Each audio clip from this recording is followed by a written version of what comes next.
The year is 2037. You awaken to sirens outside your window.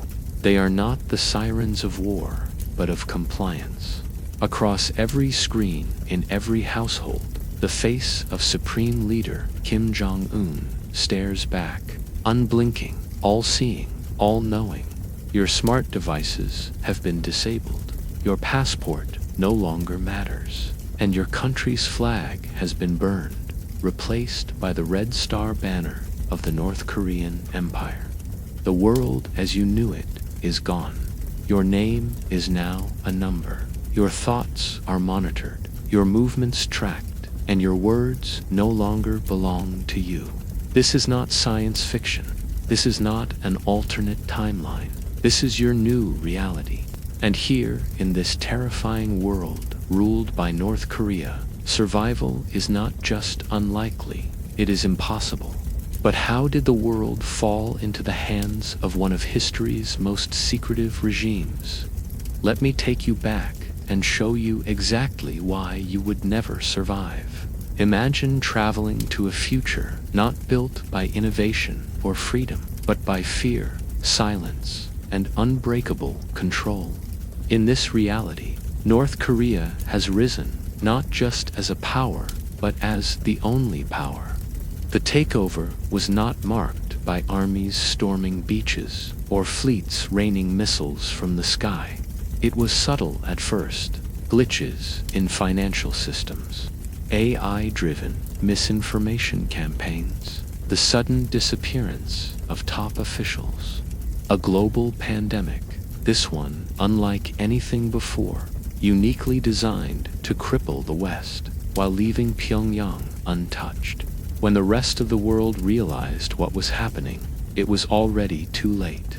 The regime had infiltrated infrastructure, disabled defense networks, and bribed or blackmailed its way into power. What began as a collapse of democracy quickly became a consolidation of tyranny. North Korea, long mocked for its backwardness, had played the long game, perfecting control, obedience, and isolation. Once they ruled the world, they knew exactly how to mold it into a single obedient society.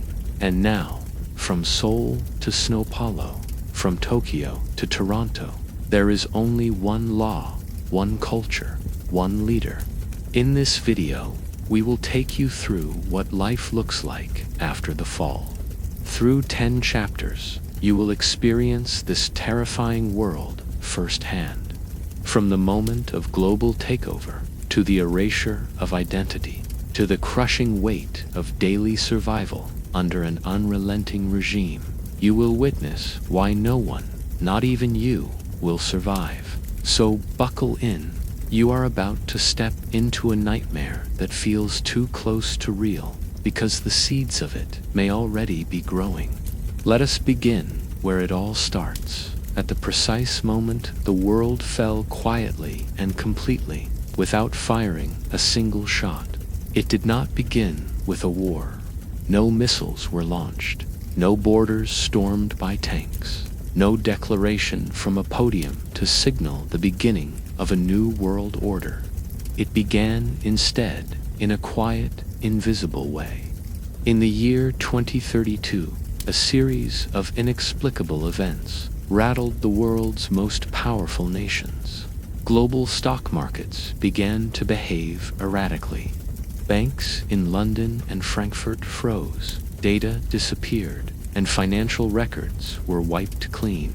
Simultaneously, across the Pacific, satellites started falling from the sky, one by one, as though gravity itself had been reprogrammed. It was not random, it was strategic. These were not natural disasters, they were rehearsals, and the puppet master was North Korea. For years, North Korean scientists had been working in silence, hidden beneath mountains and shielded from international eyes. A generation of cyber engineers trained not to build apps or consumer devices, but to destroy infrastructure. They had developed advanced AI systems specifically for destabilization. The K-TEL program, as it was later uncovered, had been feeding false data into global predictive systems, quietly skewing economic models and security algorithms. By the time Western intelligence agencies pieced together the anomalies, it was already too late. The digital foundations of the global economy had been compromised. The second phase came swiftly. In early 2033, North Korea released a genetically engineered virus known later as the Veil. Unlike COVID-19, it was not respiratory, and it was not fatal to all. It had been tailored with surgical precision.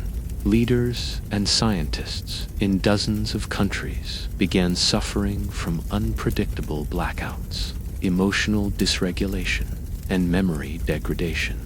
Governments began to crumble as top minds became incapacitated. Only North Korea had the antidote. While other nations descended into chaos and confusion, North Korea began offering assistance. They sent their own advisors to affected nations. In reality, these were military operatives and political agents disguised in humanitarian clothing. They offered order in the middle of disarray, medicine in exchange for control. Within 6 months, several unstable governments had transitioned into full North Korean oversight zones. Their leaders were either assassinated, disappeared, or voluntarily handed over authority in exchange for their lives. This model of conquest was chillingly effective. The world, still reeling from cyber collapse and a neurological epidemic, now found itself relying on the very country it had once ridiculed as backward. Then came the nuclear blackmail. In 2034, satellite imagery confirmed that North Korea had expanded its nuclear arsenal to over 500 warheads hidden in mobile units across the globe, smuggled over decades into abandoned mines, mountain ranges, and even beneath major international cities. The regime issued a chilling global broadcast. It was not a threat, but a promise: complete surrender or instant annihilation. And this time, the world believed them. In Seoul, a demonstration warhead was detonated underground. No deaths, but a 6.7 magnitude quake shook the city for days. The message was clear: North Korea did not want war. It wanted obedience. It worked. Nations surrendered not because they were weak, but because resistance would mean the end of cities, of civilizations, of billions of lives. It was not a victory of power, but of psychological submission. By 2035, NATO was dissolved.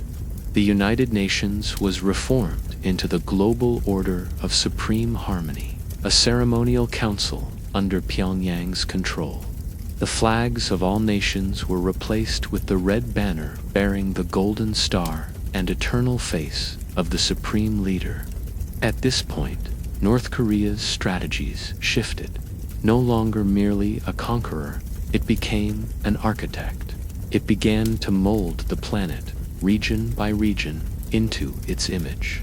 The internet was completely severed and re-engineered into a single closed intranet called Knet, which only displayed regime-approved material. All books, films, and foreign archives were seized or erased.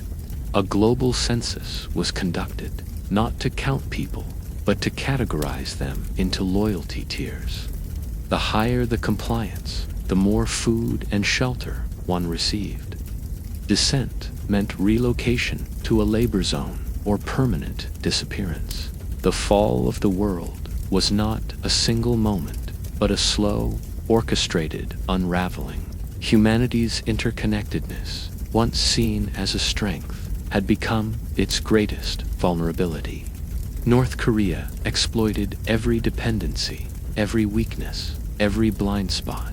You, a citizen of what was once a thriving democracy, now find yourself under the control of a government that controls every breath you take.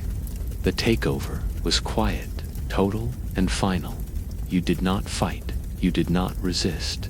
You barely even noticed it happening until it was already over. But the fall was only the beginning. The world you now live in has no borders, no nations, no flags. Only one power remains, and its grip tightens with every passing day.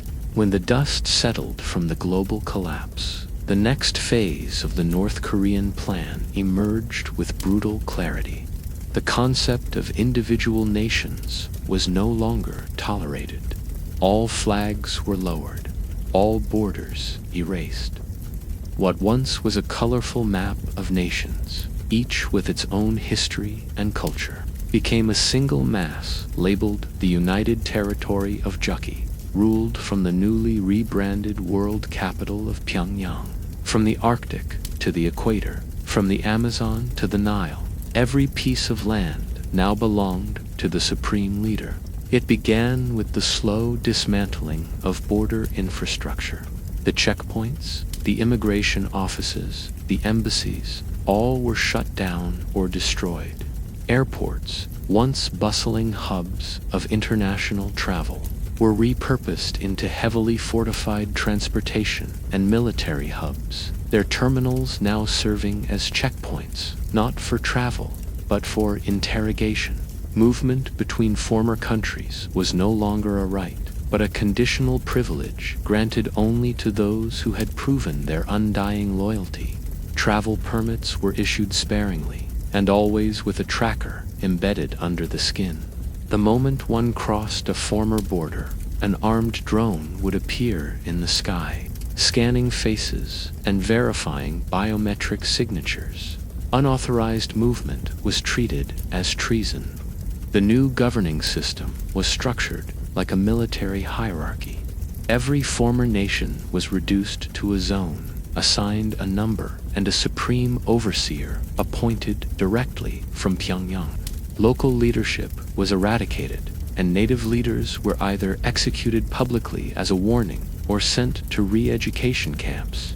Zone 1 included what used to be the United States and Canada. Zone 2, Western Europe. Zone 3, Eastern Europe and Russia. Asia was broken into multiple subzones, each under constant surveillance. Africa was labeled a resource harvest sector, and most of its population was relocated or enslaved to work in vast mineral and agriculture extraction operations. Australia was sealed off entirely, turned into a global military training ground and chemical testing site. Antarctica was turned into a secret detention facility.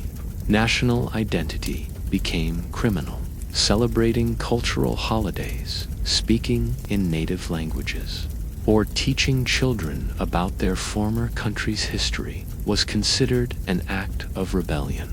People were forced to burn their own flags, delete their personal histories, and swear allegiance not to a constitution or belief system, but to a single man. Every former national anthem was replaced with the World Harmony Hymn, a dirge-like chant played each morning on loudspeakers, installed in every home, street corner, and public building.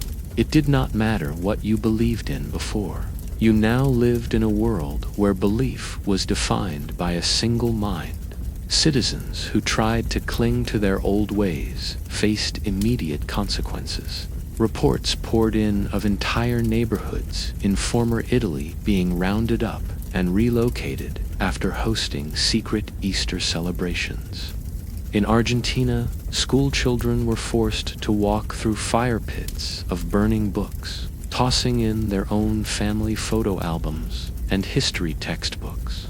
In Canada, former veterans were executed in their uniforms for refusing to renounce their past allegiances. And in India, millions were displaced from ancestral villages as their homes were bulldozed to make way for Juki farming communes. The internet, now rebranded as Knet, was the primary tool of both information and surveillance. Every citizen's identity was linked to a state-monitored profile. Conversations, search queries, even eye movement across screens was recorded.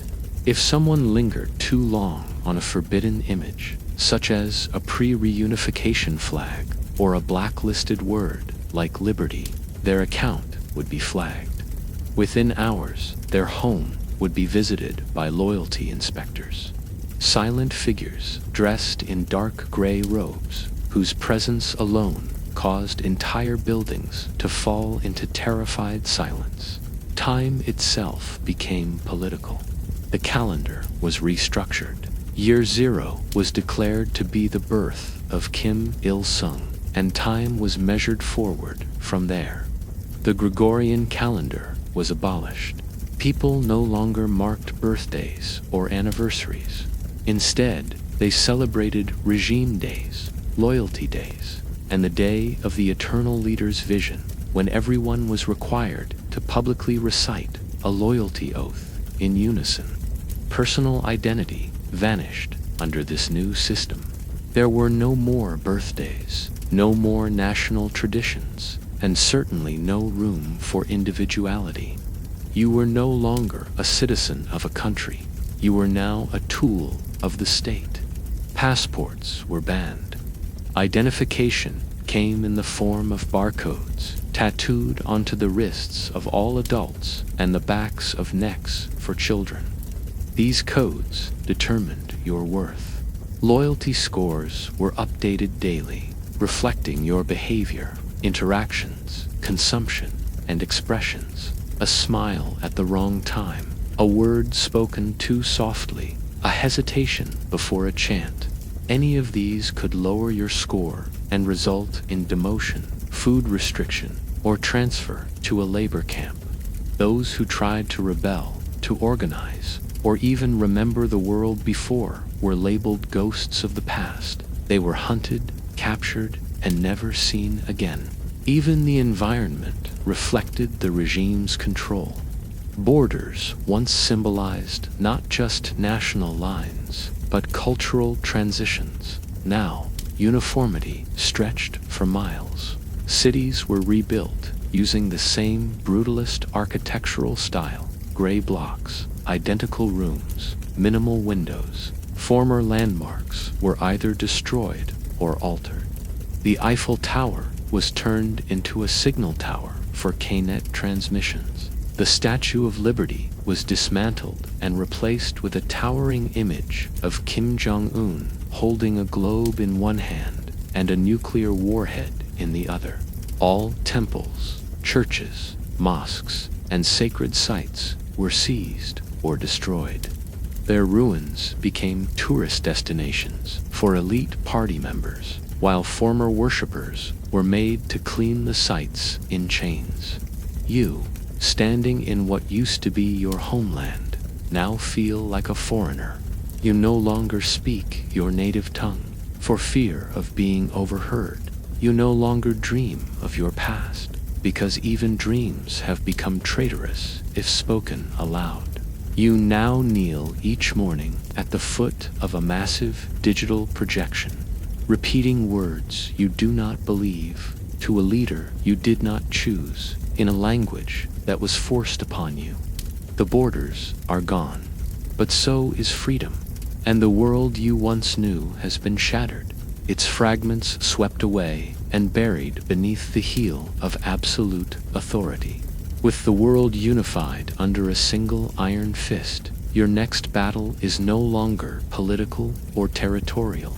It is spiritual, because in this world, survival means not just living, but worshiping. You wake up not to an alarm clock, but to the deafening roar of synchronized chants.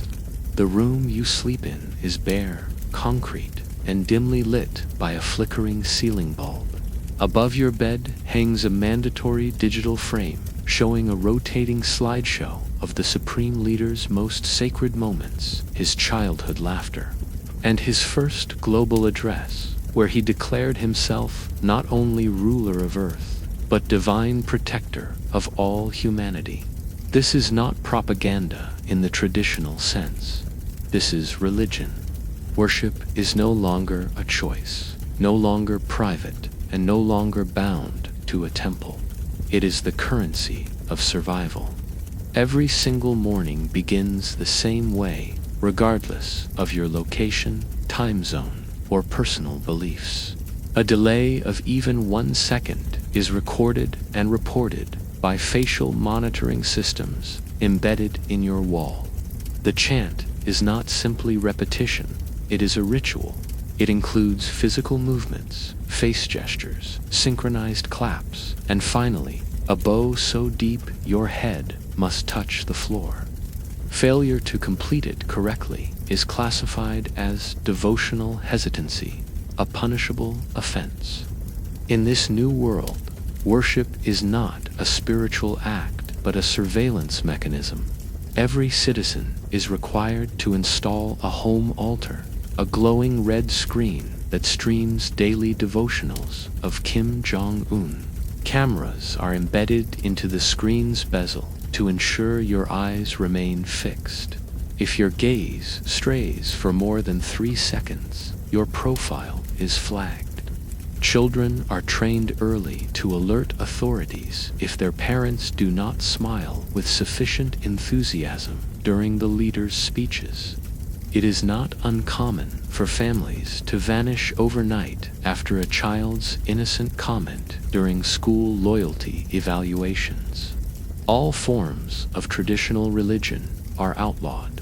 Christianity, Islam, Buddhism, Hinduism, and indigenous belief systems are all classified as divergent illusions. Their symbols are illegal. Their sacred texts are burned. Their leaders are executed in public squares under massive holograms of Kim's face, while thousands chant in ecstasy. Not because they believe, but because not chanting means death. Holy buildings have been repurposed into loyalty palaces, where citizens are expected to gather weekly for mass affirmations.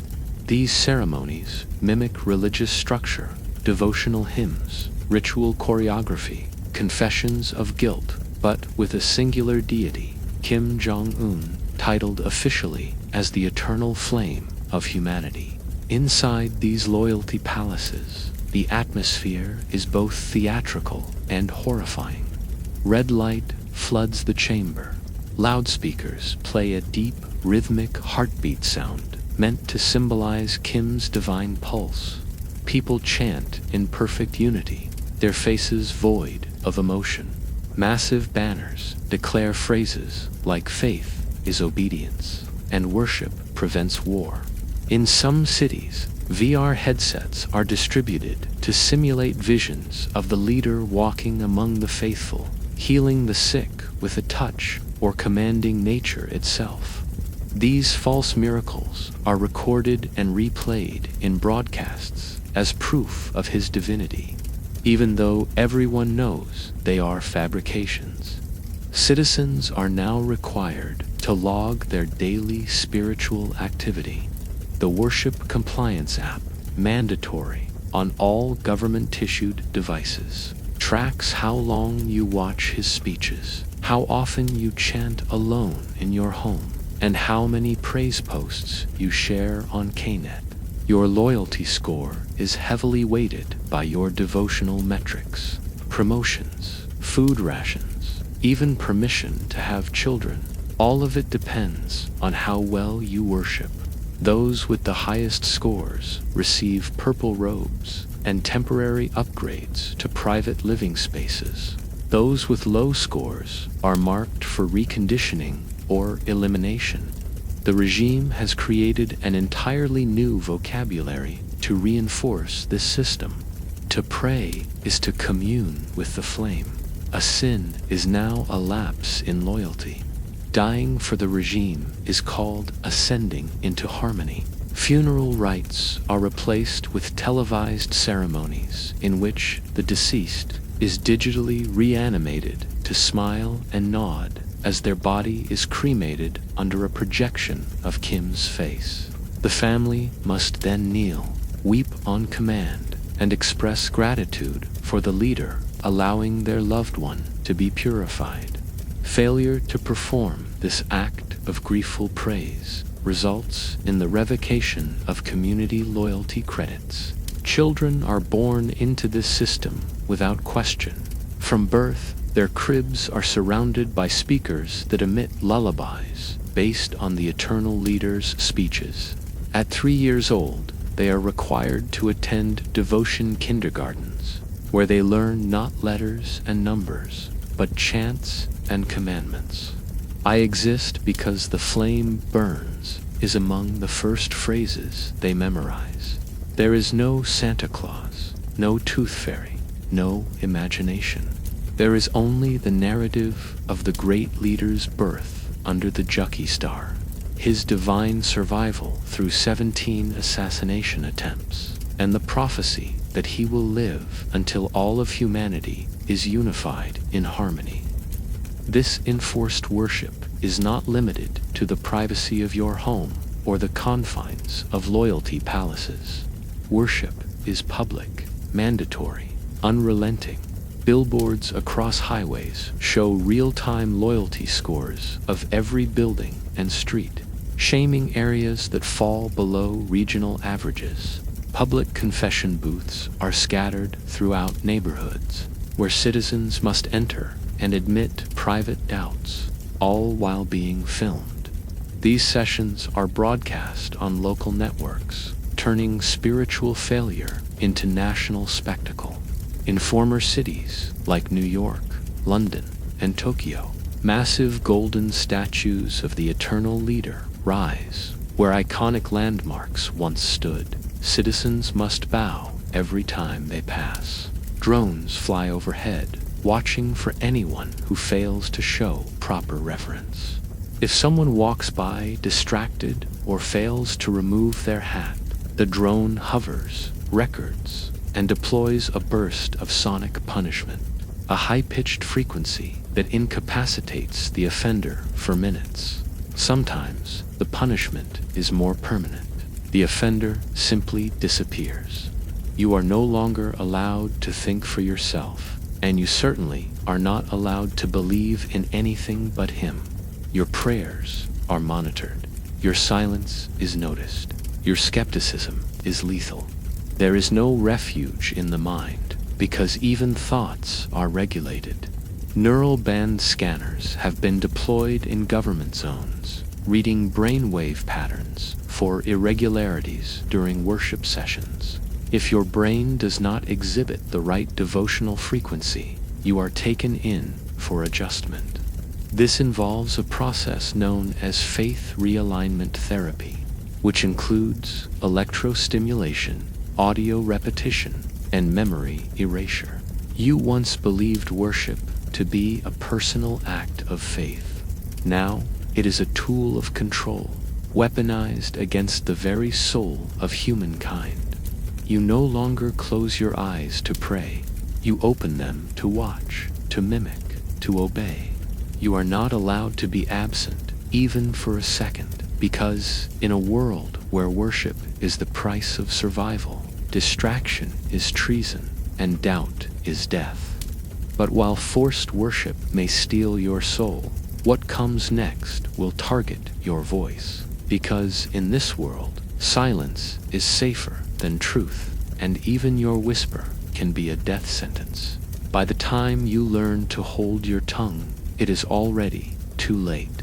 In this new world order, free speech is not only illegal, it is a fantasy that no longer exists in memory. Conversations are carefully measured performances. Every word is selected with surgical caution. Every sentence rehearsed mentally before being spoken aloud. The simple act of speaking your mind has become more dangerous than stepping into traffic. Because in a world ruled by North Korea, speech is no longer a right. It is a trap. From the moment the regime assumed global control, it initiated a planetary surveillance system known as the Harmony Grid. What was once a patchwork of tech companies and governments collecting data has become a singular, centralized system. Facial recognition cameras, thermal sensors, and directional microphones are mounted on every lamppost, inside every building, and embedded into every smart device. You cannot escape the grid. You are always being watched, always being heard. Every citizen is assigned a vocal ID at birth. This is not just a name or a record. It is a full vocal profile, capturing tone, pitch, stress levels, speech patterns, and keyword frequency. You are monitored not just for what you say, but how you say it. Sarcasm is flagged. Irony is punished. A poorly timed pause during a public chant can trigger an immediate loyalty investigation. Children are taught not to whisper. Whispering is considered a sign of secrecy, and secrecy is treason. KNet, the regime's global communication platform, has replaced every former app, social media site, and news outlet. It allows only state-approved speech, regulated through real-time language filters. If you attempt to type or even speak a forbidden phrase, the system does not just block it. It alerts your neighborhood's thought supervisor, who will arrive within minutes. Conversations are limited to safe topics, praising the regime, reciting public news, or repeating pre-approved slogans. Humor has been outlawed because satire implies criticism. Even dreaming aloud is dangerous. It means you are thinking beyond permission. There is no such thing as a private call. Phones are hardwired into the Harmony grid. Smart glasses and voice assistants no longer serve you, they serve the regime.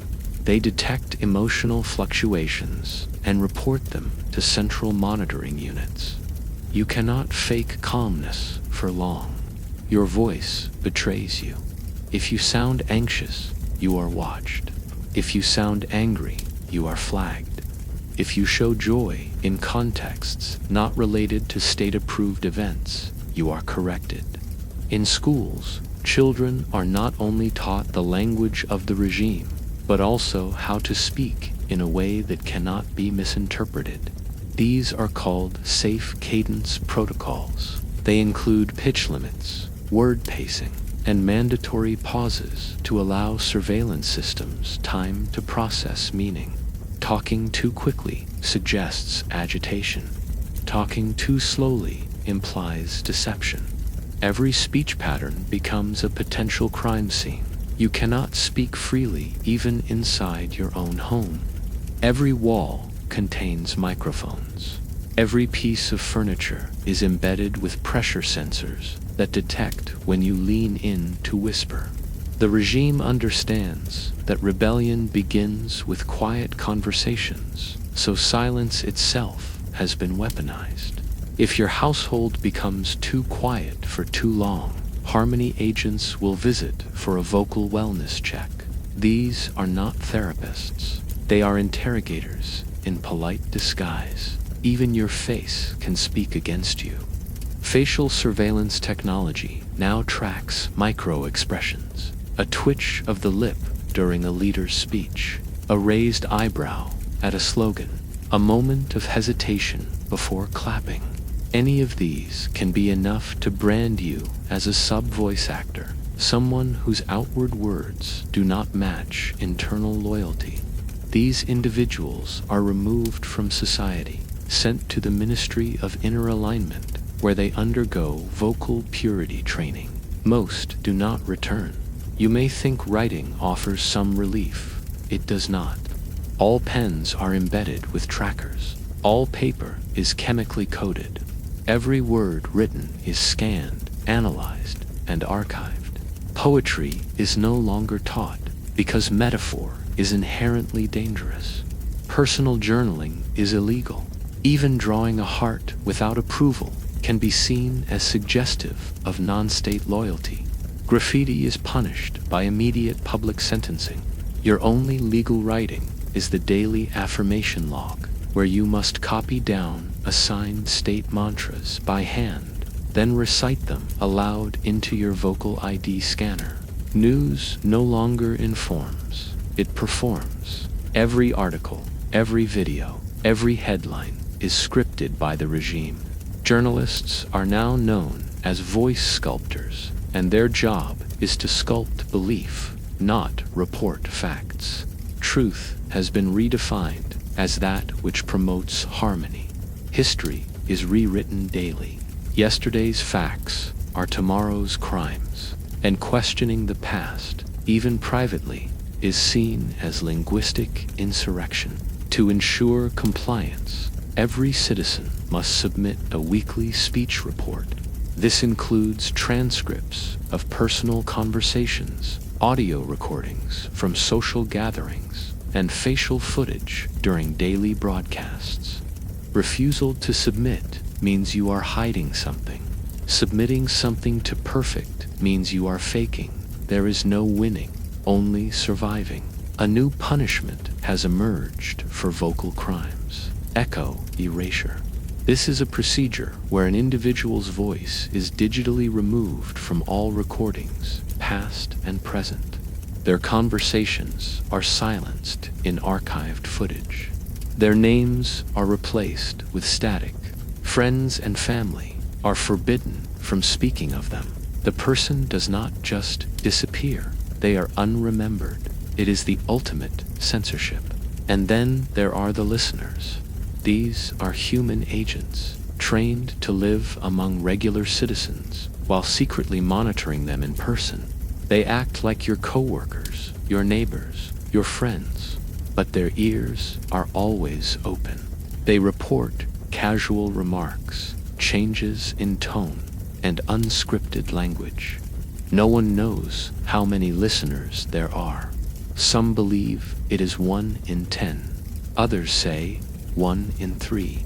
What matters is that the uncertainty ensures total control. You do not trust anyone, not even yourself. In public, speaking is ritualized. Every phrase is a quote. Every response is rehearsed. There are no debates, no jokes, no stories of the past. You speak only when spoken to, and always with the same rhythm. This rhythm has become a psychological cage, training your brain to think in slogans rather than questions. Eventually, you stop forming your own sentences. You borrow them from the state. And that is the point. Now, you exist in a world where your voice is not your own. Your words belong to the regime. Your silence is filled with fear. You measure every breath. You replay every sentence. You think in whispers and breathe in caution. The tragedy is not just that you are afraid to speak. It is that you are forgetting how. But what happens when your voice is stripped away, and so is your ability to eat? In this world, even your hunger is manipulated, and starvation is no longer an accident. It is a weapon. Your stomach is not growling, it is screaming. It is not a brief discomfort or a missed meal. It is a chasm, deep and cold, echoing the truth that in this new world, food is not a human right. It is a weapon. The hunger you feel is not due to drought, war, or logistics. It is by design. You live under a regime where starvation has been perfected into an instrument of control, a calibrated tool that decides who eats and who dies based entirely on obedience. When North Korea took control of the world, its first major restructuring was not of the military or media, but of food systems. Global agriculture was immediately nationalized. Every farm, every fishing vessel, every livestock operation was absorbed into the Central Food Distribution Authority, headquartered beneath the former Great Hall of the People in Beijing, now renamed the Hall of Provision. Farmers were no longer private workers. They became earth operators, laboring under state surveillance in fields they no longer owned. Seeds were no longer purchased, they were assigned. Crops were no longer grown based on need or climate. They were dictated by ideological quotas. The regime enforced what it called ration justice. Every citizen is assigned a loyalty score, updated daily based on worship, speech, behavior, and productivity. Your score determines your daily caloric allowance. There is no currency. There is no market. You do not buy food. You earn it through absolute submission. The highest tier citizens, usually state enforcers and regime architects, receive nutrient-rich meals delivered in polished black boxes. The middle tiers receive tasteless gruel composed of rice husks, soy paste, and ground algae. The lowest tiers, those considered ideologically unstable, receive nothing but a packet of powdered water substitute called clear meal and instructions to reflect on their failures. Supermarkets, once vibrant centers of choice, are extinct. In their place are distribution units, fortified black buildings with biometric scanners at the door. Inside, rows of identical ration packages sit under armed guard. You do not get to select your food. You are called by number, scanned, handed your daily sustenance, and escorted out. Speaking to others while inside is forbidden. Asking questions is treason. You take what you are given and leave. Food variety no longer exists. Bananas, chocolate, spices, and meat are relics of the old world.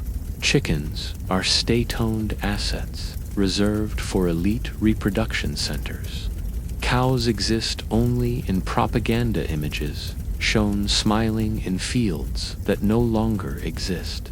Most animals have been harvested to extinction. Even fish are rationed, extracted from ocean zones monitored by satellite. If your assigned fishing sector underperforms, your zone receives fewer calories. And if your sector speaks out about it, it disappears from maps entirely. Home cooking has been criminalized. Owning a stove or a knife without permission results in immediate detention. All food is pre-cooked and pre-measured at government facilities. Eating with others is restricted unless you have a verified harmony permit issued only to groups that exceed a minimum loyalty threshold. Communal eating is seen as risky. It encourages conversation, sharing, and potentially the exchange of rebellious ideas. So most eat alone, in silence, under surveillance. Agricultural knowledge is tightly guarded. Teaching unapproved farming techniques is considered food treason.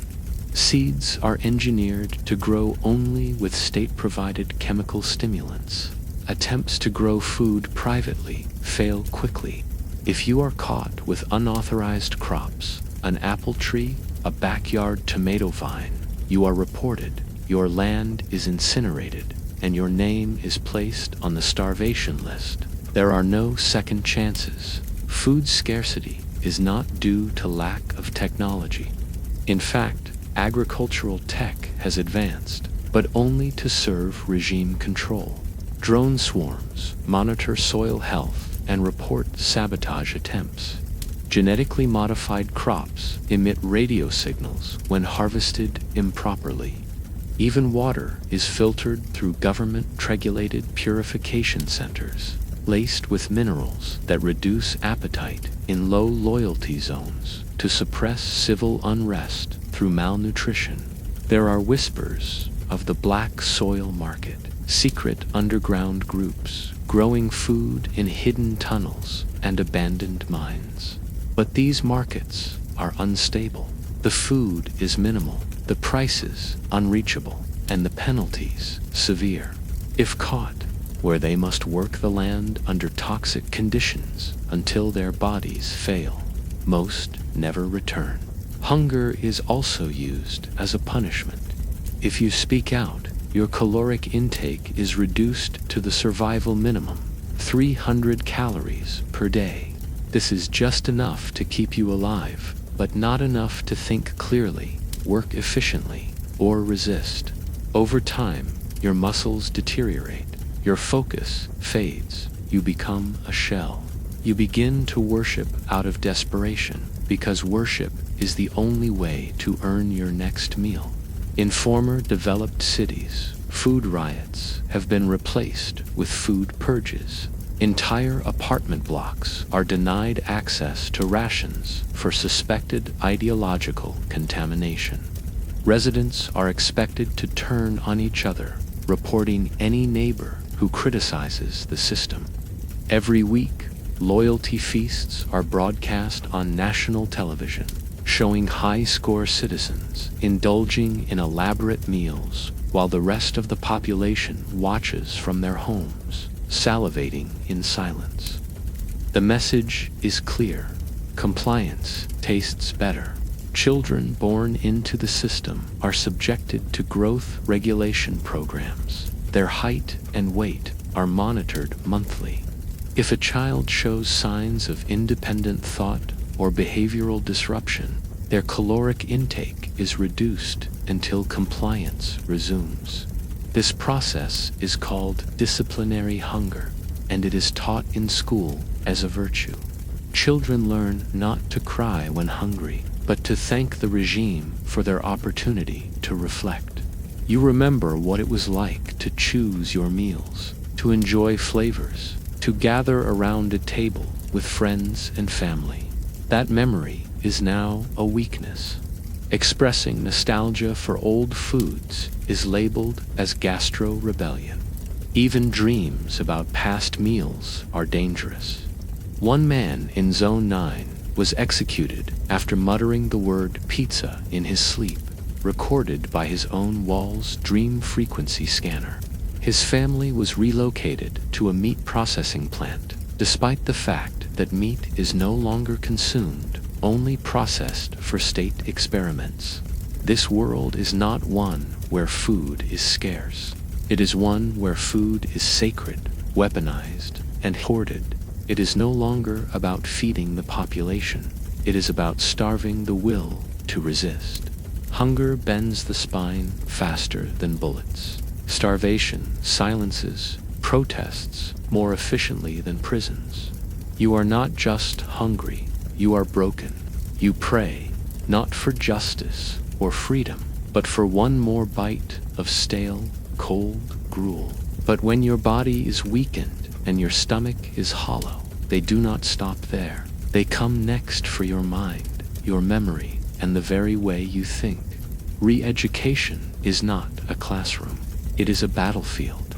In this world, ignorance is not just encouraged, it is mandatory. Thought, real thought, curious, independent, questioning, has been criminalized. Education has not been reformed. It has been annihilated and replaced with a new doctrine, the absolute erasure of the individual mind.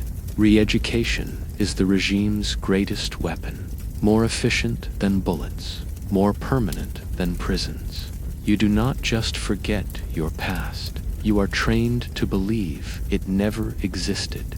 The collapse of global education systems began in the first year of full regime control.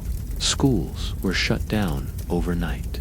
University campuses were razed or converted into regional re-education hubs. Large gray compounds surrounded by electric fencing and watchtowers. Libraries were looted and burned.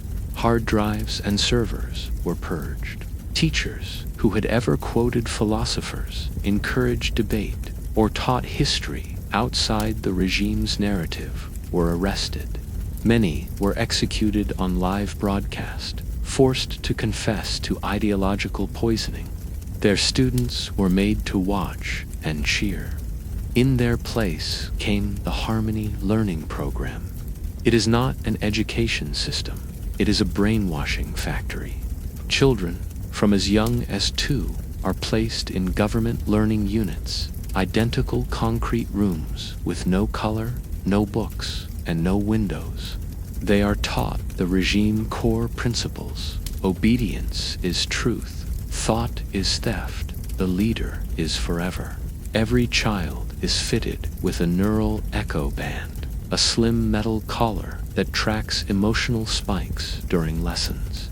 If a child reacts to an unapproved question, if their pulse quickens or their breathing changes, they are isolated and sent for thought calibration.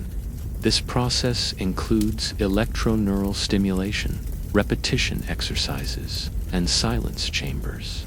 Traditional subjects like science, literature, and mathematics have been stripped of meaning.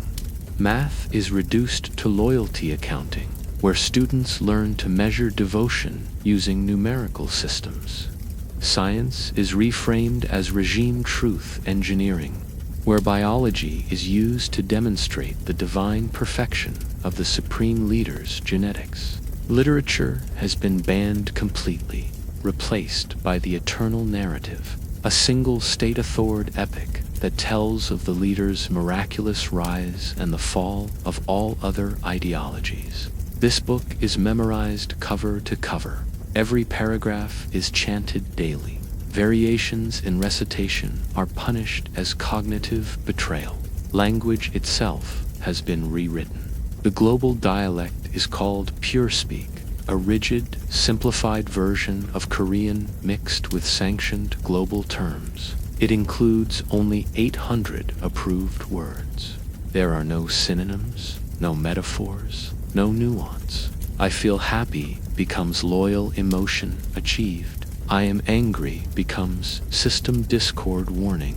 Personal pronouns are discouraged. The word I has been all but removed from daily speech. You are no longer an individual. You are a unit, a function, a cell in the organism of the supreme order. Adults are not exempt from re-education. In fact, they are the primary targets.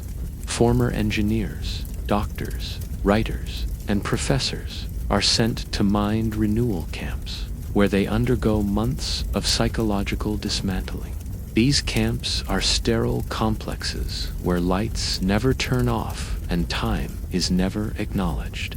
Inmates are denied sleep, spoken to only in slogans, and subjected to a never-ending stream of propaganda through eye-locked projection devices. If one fails to repeat the correct phrases after each session, their water rations are cut in half. Resistance is labeled thought corruption. Recovery from it is impossible. Those who resist re-education too strongly are subjected to the memory revision protocol. This is a medicalized procedure involving chemical sedation and targeted neural interference. Memories are extracted, analyzed, and erased. Victims emerge with blank stares and mechanical responses. They are reintroduced into society with new identities, completely unaware of their past lives. Some call them the ghost-faced. They smile, obey, and repeat slogans, but something is missing behind their eyes. Their families are told to treat them as reborn, not as who they were. Grieving is forbidden. The regime's control over education also extends into the home. Parents are not allowed to teach their children anything outside the Harmony curriculum. If a child reports a parent for telling a personal story, explaining a banned concept, or displaying old photographs, that parent is immediately taken in for correction. Children are rewarded with loyalty points for reporting ideological errors committed by family members. The nuclear family has been shattered. Trust no longer exists between parent and child, between siblings, between spouses. The only bond that matters is to the leader. Art, once a sanctuary of the soul, has been outlawed. Painting, music, dance, and sculpture have all been reclassified as subversive expression. Graffiti is punishable by permanent silence. Even drawing on paper is forbidden unless it is a portrait of the leader. And these portraits must match the official likeness in every way, angle, expression, even shadow. Deviations are seen as mockery. the artist is detained, and their entire community is penalized. Imagination is now the greatest crime. Children are periodically tested through the cognitive purity evaluation, a series of questions designed to detect abstract thinking. What if the leader did not exist? What is your earliest memory not involving the regime? These questions are designed not to prompt answers, but to provoke. Those who hesitate, look confused, or show emotion are quietly removed from the class and reassigned. Their desks are filled by new students, all of whom pretend the former never existed. And yet, despite all this, tiny embers of resistance flicker. In the most remote zones, forgotten pages of banned books are hidden inside walls, between bricks, under floorboards. In whispers, older generations speak of a time when people thought freely, created freely, spoke freely. These stories are dangerous, but they are all that remain of humanity's former identity. A secret notebook, a song hummed under breath, a child's question that slips through the cracks. These fragments may be crushed, erased, silenced, but they prove one thing: thought, no matter how buried, still exists. But for most, the system has worked. You no longer think in sentences. You recite. You do not ask questions. You anticipate commands. Your dreams are full of blank walls and static screens. You no longer remember how you got here or what you once believed. The part of you that made decisions, that created, that rebelled, that part is gone. Your mind is no longer your own. But what about the tools you once relied on to understand the world? In this regime, even technology is not a gift, but a leash. And your digital future is about to be dragged back into the dark. You once carried the future in your pocket, a device that connected you to the world, that allowed you to learn, to create, to communicate, to dream. It was more than a phone. It was a portal to everything you could become. But now, as you sit in your cold, windowless unit, staring at the static screen mounted on your wall, you realize that portal has been slammed shut. You no longer live in a world of progress. You live in a regime where technology does not uplift, but suppresses, and where every tool is a chain. The first act of the regime's new technological doctrine was the Great Disconnection. Within a week of taking full control, global internet access was terminated. Fiber networks were cut. Satellite feeds scrambled. Undersea cables were detonated in a synchronized global operation. What followed was the birth of KNet, the regime's closed-loop digital system. It is not internet. It is surveillance wrapped in the illusion of connectivity. Every query, click, and scroll is monitored. You can search, but only for approved knowledge.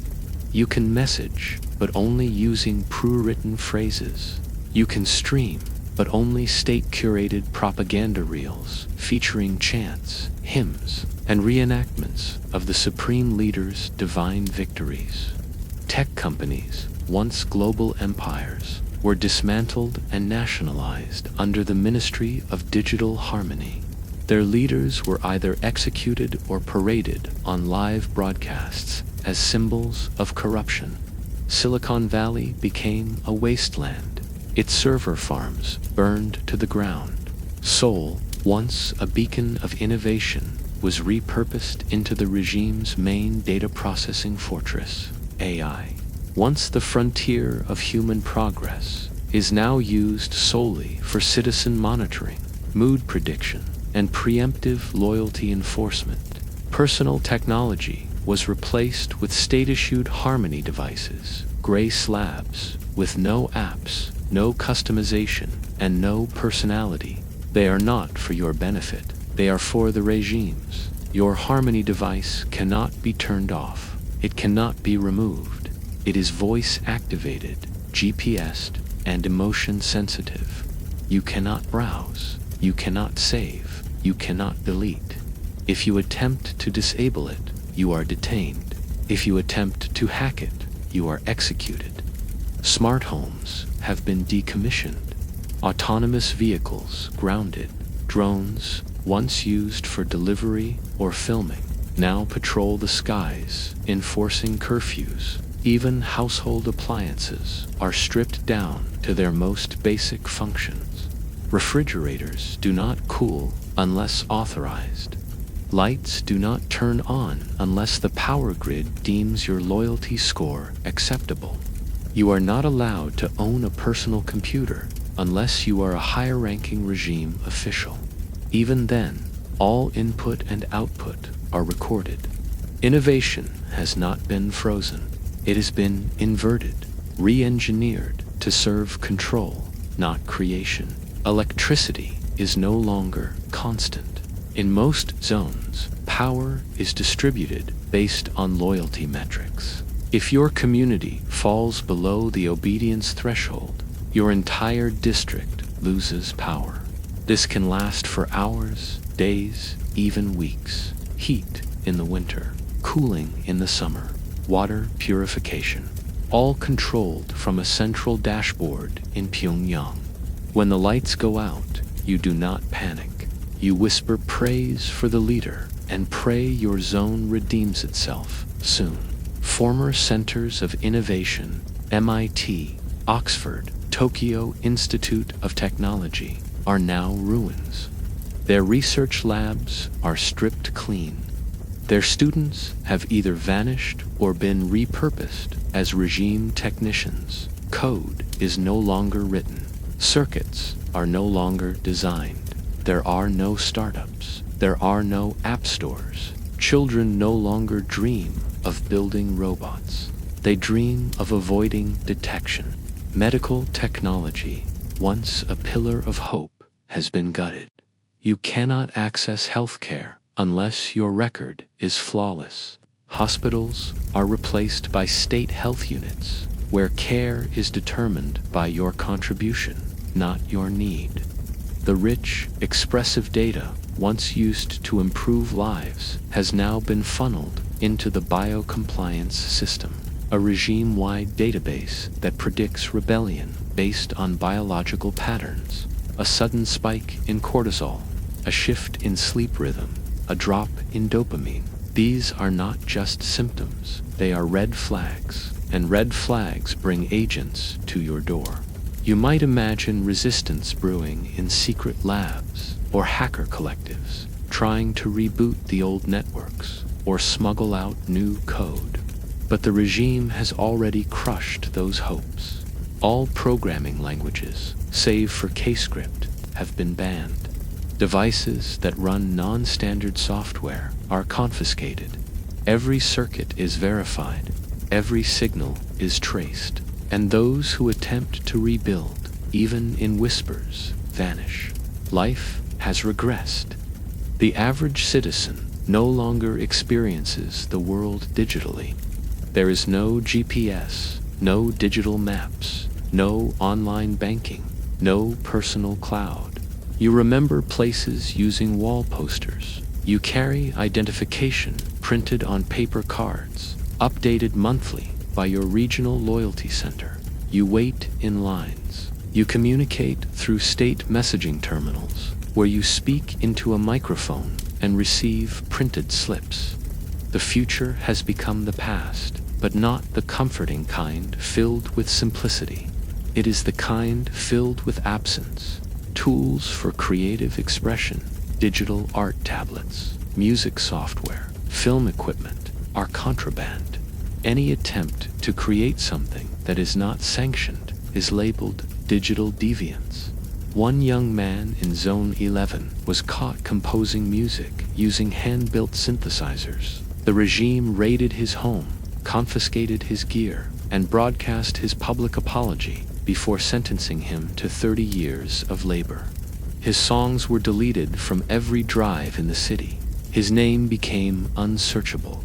He exists only in memory, and even that is dangerous.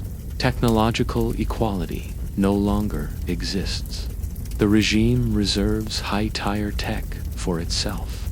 Enforcers wear exosuits powered by kinetic charge. Elite biotrackers use drones to scan thoughts in crowds. The regime's AI, known only as the Oracle, monitors every camera feed, microphone, and digital surface across the globe in real time. It is omnipresent. It detects patterns. It predicts rebellion before it manifests. And when it does, the Oracle deploys pre-authorized termination units before the rebellion can breathe. The irony is suffocating. Humanity spent centuries building tools to free itself.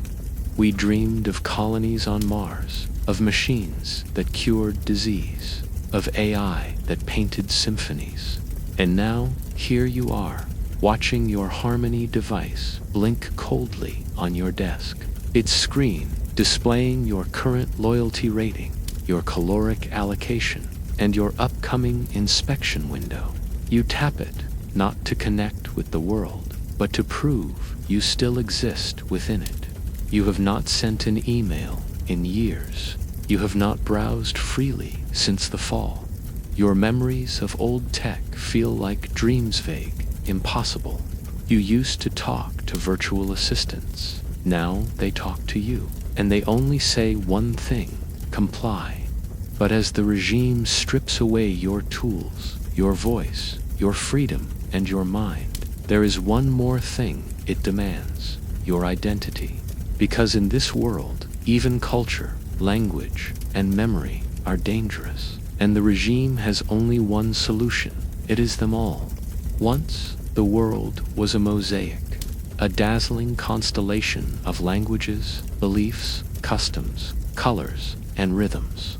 You could walk through a street market in Istanbul, hear church bells in Italy, smell spices in Mumbai, and be wrapped in 1,000 stories shaped by centuries of human culture. But that world is gone.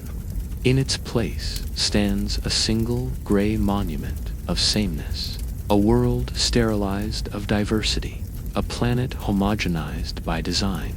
And in this world, culture is not tolerated. It is hunted. After the Great Unification, the regime declared cultural identity an obstacle to global harmony. The Ministry of Human Expression issued its first and final mandate: one world, one thought, one people. Within weeks, every country, every community, and every ethnicity was forcibly enrolled in the Cultural Alignment Program. Participation was not optional. Cultural heritage became a defect to be corrected, and the correction was brutal. Traditional clothing was the first target. The saris of India, the kimonos of Japan, the kilts of Scotland, and even everyday Western fashion all banned. Citizens were assigned the unity garment, a plain gray uniform with no pockets, no buttons, and no color. It is worn by every individual from childhood until death. Shoes are identical, hairstyles strictly regulated, and personal accessories forbidden. Beauty has become treason. Uniqueness is rebellion. Language, once humanity's greatest tapestry, has been unraveled. Regional dialects, indigenous tongues, and national languages were outlawed under the Linguistic Purity Act. Speaking a forbidden language, even at home, results in cultural contamination charges. Parents have been arrested for teaching their children lullabies in their native tongue. Books written in banned languages are incinerated. Ancient scripts are wiped from public walls and monuments. Even street signs have been replaced with regime standard glyphs. Everyone is now forced to speak unified voice, a synthetic language designed by regime linguists. It is shallow, efficient, and incapable of expressing nuance. Poetry has died. Humor cannot be translated. Generational wisdom is lost in silence. Religious practices were exterminated with ruthless precision. The Vatican, Mecca, Varanasi, Jerusalem, all sealed or converted into regime museums. Ceremonies like Ramadan, Diwali, Christmas, and Passover are criminal acts. Worship outside the supreme leader is punished as spiritual corruption. Former mosques have become indoctrination centers. Churches now project holograms of the leader's face. Temples have been gutted and rebuilt as harmony chambers. Any attempt to practice ancestral rituals, even in secret, triggers a full community purge. Faith is no longer a path to meaning. It is a death sentence. Cultural holidays, once joyful markers of time and community, have been replaced with standardized state days. Instead of Lunar New Year, citizens now observe Unity Dawn. Instead of Carnival or Holi, they attend purity marches, silent parades, where participants hold banners of the regime's 3 approved virtues: obedience, discipline, sacrifice. Dancing is banned unless part of approved military ceremonies. Music, unless composed by state artists, is considered auditory deviation. Food traditions have been sterilized. Local spices, recipes, and culinary methods have vanished. Kitchens are equipped only with government-issued dispensers, which release gray ration paste in exact nutritional doses. Families no longer cook together. There are no flavors, no smells, no stories passed down through shared meals. A grandmother cannot bake her grandson the bread she once learned to knead. That recipe is gone. The ingredients are extinct, and even the memory of it is dangerous. Weddings are no longer celebrations of union, but ceremonies of classification. Partners are chosen by the regime based on loyalty scores and genetic compatibility. Marriages follow a strict script. No vows are spoken, no rings exchanged. The couple is branded with matching ID codes and issued a shared habitation schedule. Divorce does not exist. Love, as a concept, is treated as an inefficient distraction. Birthdays are not celebrated. Deaths are not mourned. Even grief must be regulated. Monuments and museums have been repurposed. The Louvre now holds only regime portraits. The pyramids of Giza are shrouded in regime fabric and off-limits to all but top-tier citizens. Machu Picchu has been demolished for violating ideological elevation laws. The Taj Mahal is now a data center. The Great Wall of China has been refitted with surveillance towers. What remains of global heritage has been scrubbed clean of context. The past is illegal. Only the regime's version of history is permitted, a tightly controlled narrative in which all cultures were primitive until saved by the eternal flame of the supreme leader. Your identity has been shattered. You are no longer allowed to say where you are from. Birthplaces have been removed from all documentation. Family names are replaced with 5-digit identification codes. Ancestry is labeled genetic obstruction, and those who dwell on their heritage are re-educated. In schools, children are shown holograms of world maps that display only the unified territory. Borders, flags, and nations are omitted. Students are taught that division once caused war and inequality, and that difference itself was the root of all suffering. Resistance, when it arises, is cultural first. Underground groups paint murals of forgotten flags. Secret gatherings are held in abandoned tunnels where elders teach banned songs to children, but these acts are fleeting. Surveillance is absolute. Informants are everywhere. Even a whisper of cultural memory invites disaster. In Zone 4, a family was arrested after their child drew a maple leaf during art hour. The entire block was interrogated. The child was never seen again, and yet the human spirit is persistent. Even in this gray world, people try to remember. An old man hums a forgotten lullaby when alone. A mother folds a shirt in the style her grandmother taught her. Someone carves a forbidden symbol beneath a park bench, knowing it will be sanded away by morning. These acts are not large enough to change the system, but they are acts of defiance, of identity, of memory. In a world where identity is erased, remembering becomes a form of resistance. But for the vast majority, the erasure has succeeded. You walk down the street and see no colors, no variation. Everyone speaks the same, dresses the same, moves the same. No one remembers where they came from. No one asks. To be curious is to be condemned. You look in the mirror and see a face stripped of context, history, soul. You are a reflection of the regime's greatest achievement, one identity, everywhere, all the time. But in a world where you have no voice, no food, no culture, and no past, what happens when they take away even your home, your family, and your freedom of movement? What happens when the entire world becomes a prison? The prison does not begin with bars. It begins with silence. A silence so vast that it wraps around entire cities. A silence enforced not by locked doors, but by locked choices. You may not realize it at first, but you are already inside.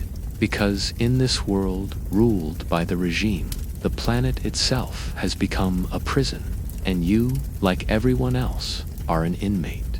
It began subtly. As society was restructured, so too were its definitions. Prisons were no longer places you were sent.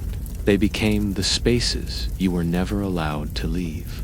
Entire cities were designated as containment zones, surrounded by invisible perimeters, enforced by aerial patrol drones, biometric border walls, and infrared body scanners. If you approach these borders without authorization, your body temperature is locked and your heart rate remotely monitored. If either spikes, the perimeter responds, not with warnings, with violence. Each zone is assigned a mobility rating, a numerical score based on your loyalty history, productivity, social behavior, and biostability. Even if your mobility rating is perfect, you are not free. You are simply given the illusion of distance.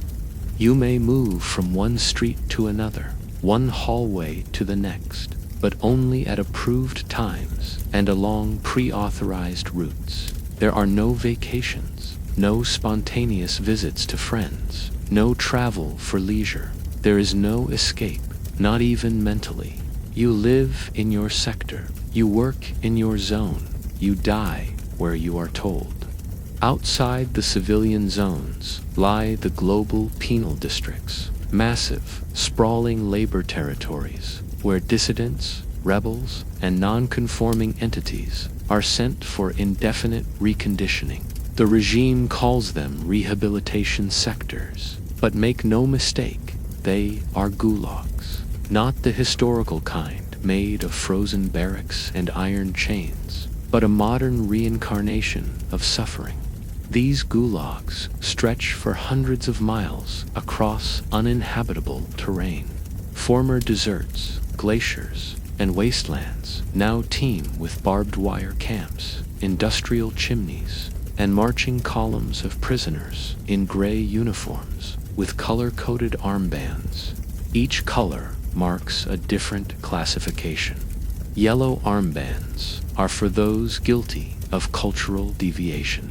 Green marks nutritional insubordination, those who hoarded, traded, or resisted ration policy. Red identifies vocal betrayal, usually citizens who expressed forbidden thoughts or opinions. Black is the worst, reserved for those who committed ideological fracture, meaning they attempted to organize others, to resist openly, or to escape. Prisoners wearing black are often dragged to public platforms and forced to confess their sins before being executed in front of new arrivals. These executions are broadcast live into classrooms as cautionary lessons. The labor is unending. You are assigned to a camp based on your perceived weakness. If you are an artist, you are made to break stone with your hands. If you were a teacher, you are assigned to sewage reclamation units. Scientists are made to clean solar panels with toothbrushes under ultraviolet floodlights. Every task is designed to crush your dignity and invert your skills. And at the end of each day, there are no beds, only hard bunks in overcrowded dorms, where you sleep to the sound of gas hissing through wall pipes and the screams of those who did not make quota. There is no parole. There is no sentence limit.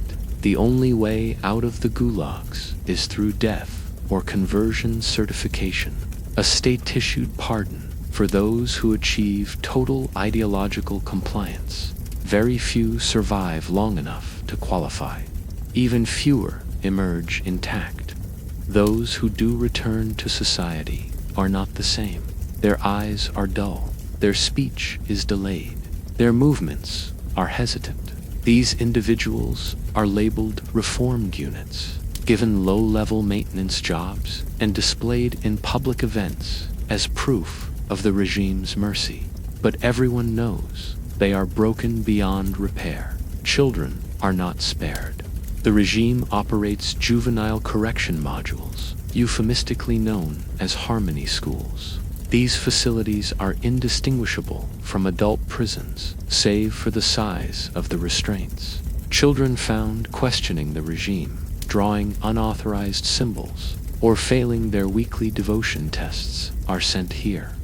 Once inside, they undergo a program called mental alignment compression, where their thoughts are dissected through psychological interrogation, drug therapy, and visual reprogramming. Very few graduate. Most are reclassified as functionally unstable and reassigned to agricultural labor camps for life. Families are often separated permanently. If a parent is found guilty of a deviation, their spouse is deemed ideologically contaminated. Their children are placed in state custody and taught to denounce their lineage. It is not uncommon for siblings to be raised in different loyalty sectors, forbidden from speaking, writing, or acknowledging each other. Any effort to reconnect is treated as conspiracy. Even mourning the loss of a family member in a gulag is an act of sedition. You must not grieve. You must accept and smile when ordered. Some try to escape the system entirely. They retreat into ruins of old cities, forests, mountains, anywhere beyond the grid. These people are known as outsiders. They are not rebels, not even criminals. They are simply desperate. But drones fly day and night. Thermal signatures are tracked from orbit. Footprints are analyzed by artificial intelligence. Once located, they are vaporized, literally disintegrated by satellite beam weapons. The regime does not want prisoners. It wants examples. And yet, the most terrifying part of this prison world is not the fences, not the patrols, not the violence. It is that most people do not even realize they are prisoners. They wake each day, follow their schedules, recite their chants, and accept their lives as normal. They believe they are free because they have never seen freedom. They believe they are safe because danger has been redefined. They sit in their homes, eat their assigned meals, salute the screen when prompted, and convince themselves this is peace. You, too, may believe you are not a prisoner, but look closer. Your movement is monitored. Your thoughts are filtered. Your relationships are conditioned. Your memories are rewritten. You cannot leave. You cannot choose. You cannot say no. And if you do, if you so much as whisper the truth, they will come for you, and you will never return. But even prisons cannot suppress the one thing the regime fears the most: hope. In the shadows of oppression, a whisper spreads of resistance. But can it survive in a world designed to crush even the thought of freedom? It starts with a whisper, not in a crowded square or a public forum, but in a hallway at midnight, between two workers collecting trash beneath flickering street lamps. One leans in, the other hesitates. There are others, the voice says. We meet when the lights go out. And just like that, the idea is born again, a rebellion. Not the kind with flags or chants or dramatic speeches, but the kind that breeds in silence, in desperation, in the quiet corners of a dying world. It is fragile, it is foolish, but it is real. The regime knows this. It has always known. Despite its total control, it is not blind to human nature. Hope, like disease, has a way of mutating. So it watches, it listens, it builds its system to not just crush rebellion, but to make sure it never grows strong enough to walk on 2 feet. Across the world, rebel cells rise in isolation, small groups of 5 or 10, often unaware of one another's existence. They communicate through fragments, codes etched into benches, flowers left in odd patterns, footsteps tapped in rhythm. Their goals are modest: spread truth, save one person, remember the past. But the system is always 2 steps ahead. The regime has perfected the art of counter-rebellion.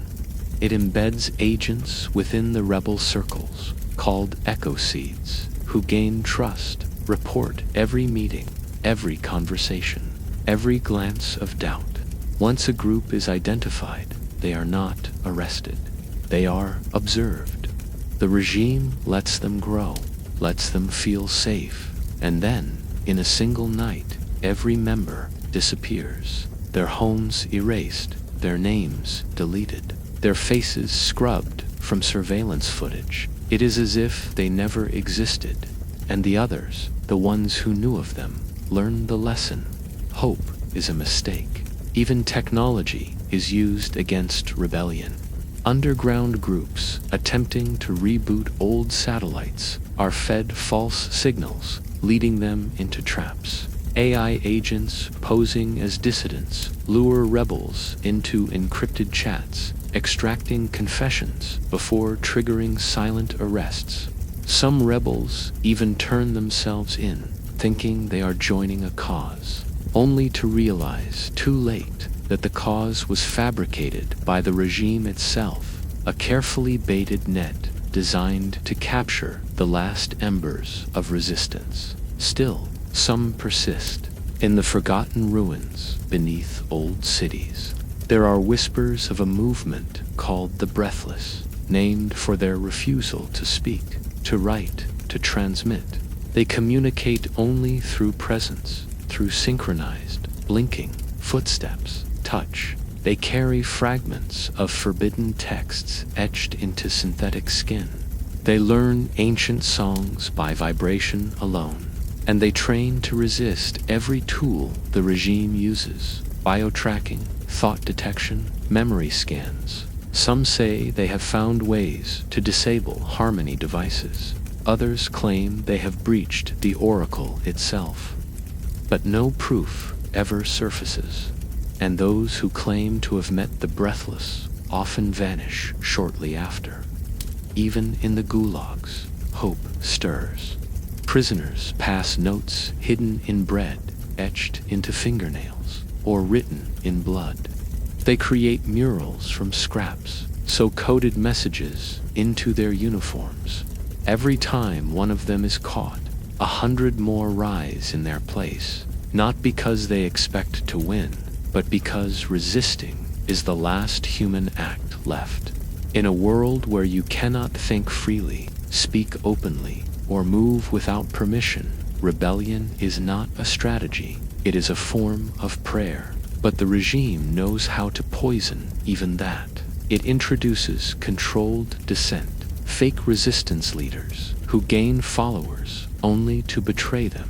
It stages false uprisings, allowing rebels to gain ground before crushing them in public as a warning. It rewards those who report rebellion with temporary upgrades, extra food, small privileges. These incentives fracture the underground before it can ever unite. Mistrust becomes its own jail cell. No one knows who to believe. No one trusts even those they once called family. Then there is the psychological warfare. Every person is shown regular videos of failed rebellions, edited to portray dissidents as unstable, violent, deluded. Children are taught in school that rebels are infected minds. If they hear a whisper of dissent, they must report it to protect the collective. And when arrests happen, they are celebrated. Executions are turned into loyalty festivals, complete with parades, music, and speeches about purification. The regime does not just suppress rebellion. It rewrites it as evil. Still, you dream. You imagine a day when the statues fall, when the chants cease, when people no longer bow at sunrise.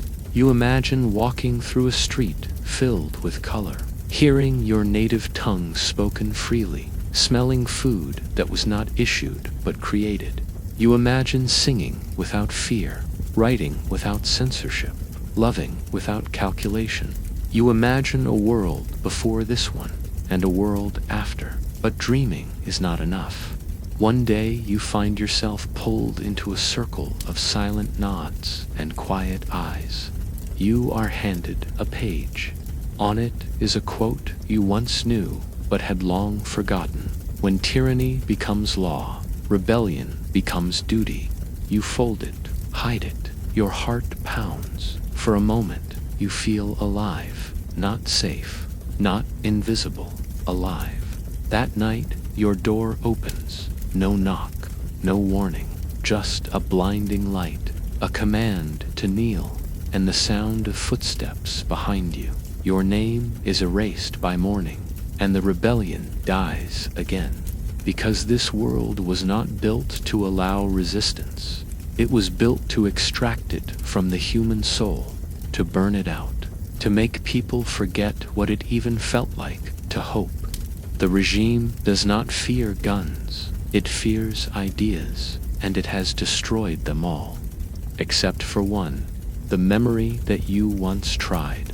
Even if the rebellion will never succeed, even if you will not survive, even if the world forgets your name, you remember, and for now, that is enough. You have now seen what a world ruled by North Korea truly looks like.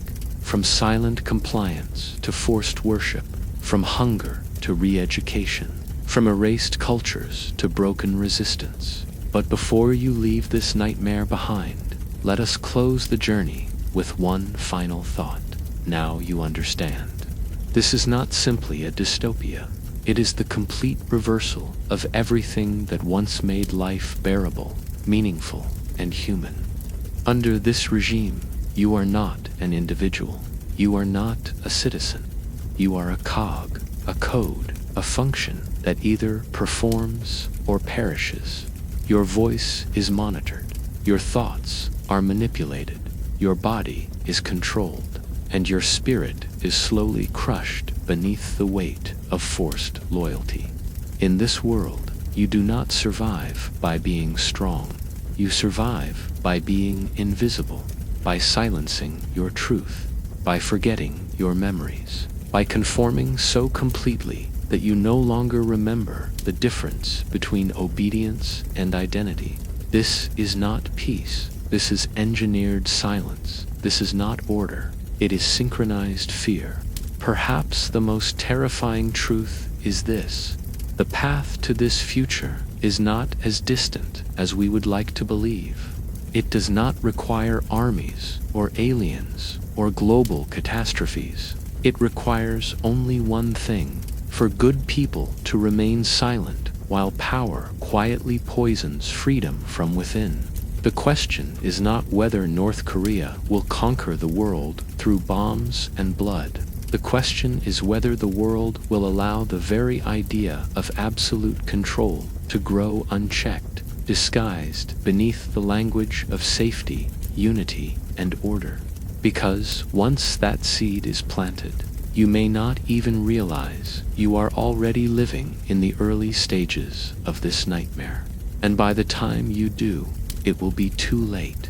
If this video made you pause, if it made you question, reflect, or even shiver, then share it.